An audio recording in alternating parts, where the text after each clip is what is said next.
Barrister Asaduddin Owaisi मुफ्ती सलमान अजहरी साहब की हिमायत में खुलकर सामने है।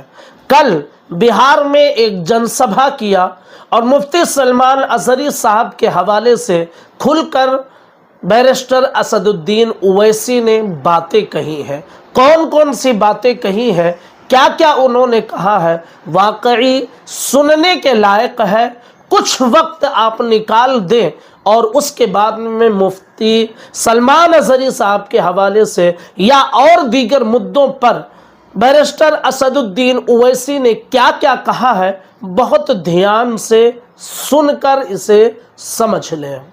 ये जो नफरत का माहौल पूरे देश में पैदा कर दिया गया कि अगर कोई तकरीर करता है मौलाना, कोई शेर पढ़ता है मौलाना, तो उठाकर उसको जेल में डाल दिया जाता है। मैं पूछना चाहता हूं गुजरात की सरकार से कि तुमने एक मौलाना को पकड़कर मुंबई से पकड़कर गुजरात लेकर गए, मगर वही गुजरात में कई ऐसे वीडियो हैं जहां पर ये जालिम लोग वीडियो में आकर कहते हैं कि असदुद्दीन ओवैसी को गोली मार देंगे, इसकी जबान को काट लेंगे, इसकी सर को काट देंगे, मगर उनको कोई हाथ नहीं लगाया जाता।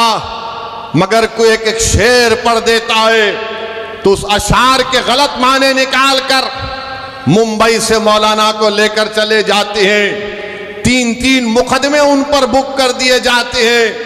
मगर हम बीजेपी के लोगों से कहना चाह रहे हैं, तुम क्या कर सकते? तुम सिर्फ जानी तो ले सकते हो ना, तुम जानी तो ले सकते हो और क्या कर सकते हो?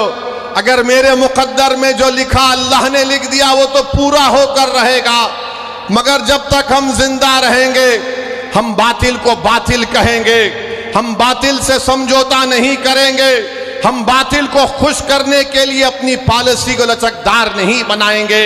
हमारा काम यह है मेरे अजीज दोस्तों और बुजुर्गों कि हम हक को कामयाब करें, और हक की कामयाबी का राज आपका इत्तेहाद है। याद रखिए, कब तक आप सेकुलरिज्म के नाम पर ठगे जाएंगे, कब तक आप सेकुलरिज्म के नाम पर इनको वोट देंगे और वो बीजेपी को बिहार में सत्ता देंगे।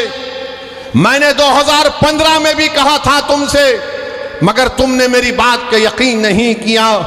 मैंने 2019-20 में भी कहा था, मगर आपने मेरी बात को नहीं समझा। कम से कम अब तो समझ जाओ। याद रखो, तुम अपने मुकद्दर के फैसले कर सकते हो। तुम में इतनी ताकत है कि मुस्तकबिल में तुम्हारे हक में जो फैसले लिए जाएंगे तुम खुद उसको कर सकोगे।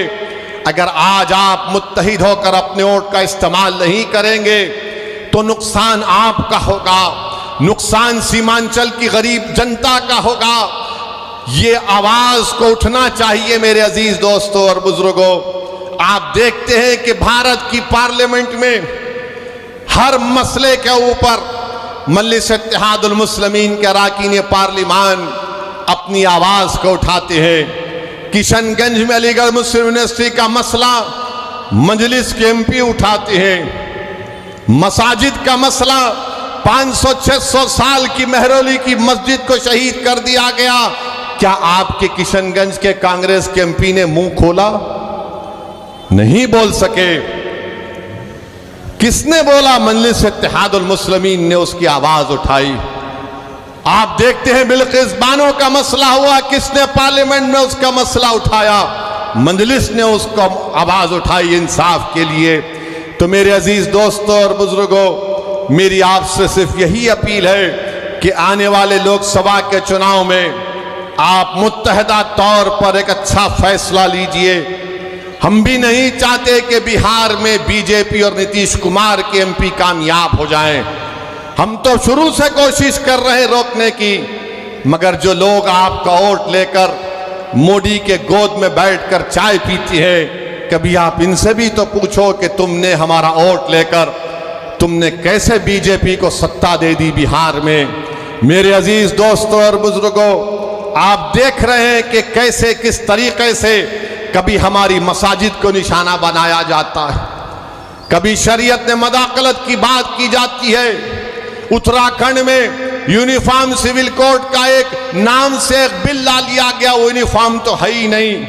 अब नहीं मालूम नीतीश कुमार क्या करने वाले हैं। बीजेपी के साथ मिलकर बैठे हैं। यहां पर फसाद हुआ था 1 साल पहले, 100 साला मदरसे को जला दिया गया। मैं तुमसे पुकार पुकार कर कह रहा था, कहां है वो सेकुलरिज्म के दावे करने वाले, कहां है तेजस्वी यादव? जब 100 साल के मदरसे को जला दिया गया, कोई आवाज नहीं उठी। एक 12 साल के बच्चे को सीवान में ले पकड़कर उसको 8 दिन जेल में डाल दिया गया, किसी ने आवाज नहीं उठाई। मैं कह रहा था, पुकार रहा था, मेरे भाई याद रखो, अगर तुम्हारे लिए कोई लड़ने वाला नहीं होगा तो जुल्म जारी रहेगा।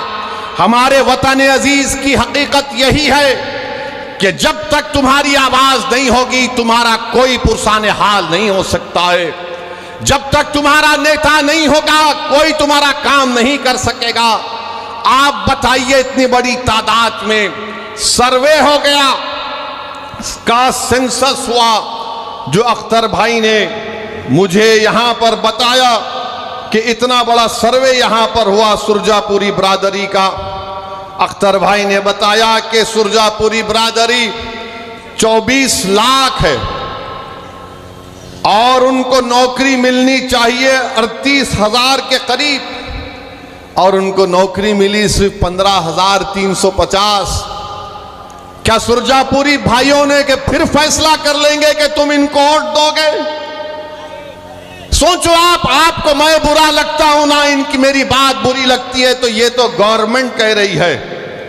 ये मैंने अपने घर से बनाकर नहीं लाया हूं, ये बिहार सरकार का डेटा आदादोशुमार है। हमारे शेरशाहवादी भाई जिनकी आबादी 13 लाख है, उनको नौकरी मिलनी चाहिए 20,421 और नौकरी उनको मिली सिर्फ 5,734। मैं हमारे गयूर शेरशाहवादी भाइयों से पूछना चाह रहा हूं, तुम किसको अपना जिम्मेदार खड़ा करते हो? मेरे भाई, कुलैया भाइयों की आबादी 12 लाख है, उनको नौकरी मिलनी चाहिए 12,904 और नौकरी मिली 6,750। अब कौन क्या करोगे तुम? ये जो दल्लाल फिरते हैं, हमारी कौम के दल्लाल, अरे दल्लालों, अभी तो अपना मुंह काला करके घर में बैठ जाओ। बरसों से धोखा दिया गया है, बरसों से धोखा दिया गया। ये मैं नहीं कह रहा हूं, बिहार सरकार कह रही है। सुरजापुरी बरादरी को नौकरी नहीं मिलेगी तो सेकुलरिज्म की कामयाबी है। शेरशाहवादी को नौकरी नहीं मिलेगी तो क्या मोदी को रोका जा रहा है? कुलैया बरादरी को हिस्सा नहीं मिल रहा है मगर तेजस्वी मुख्यमंत्री बनेगा? अरे शर्म करो, अपने बाप का नाम मिटिया मिलीत मत करो। अगर अभी भी तुम्हारे दिलों में जो धोखा देकर चले गए, अगर तुम्हारे दिलों में गीरत बरकरार है तो सोचो कि किससे धोखा हो रहा है। और तुम्हारा मगर राज किसी और का हो रहा है। कितना वोट लिया सुरजापुरी भाइयों का, कुलैया भाइयों का, शेरशाहवादी भाइयों का, और क्या मिलता है? कुछ नहीं मिलता, सिर्फ वादे मिलते हैं। और चुनाव आएगा तो बोलेंगे सेकुलरिज्म को जिंदा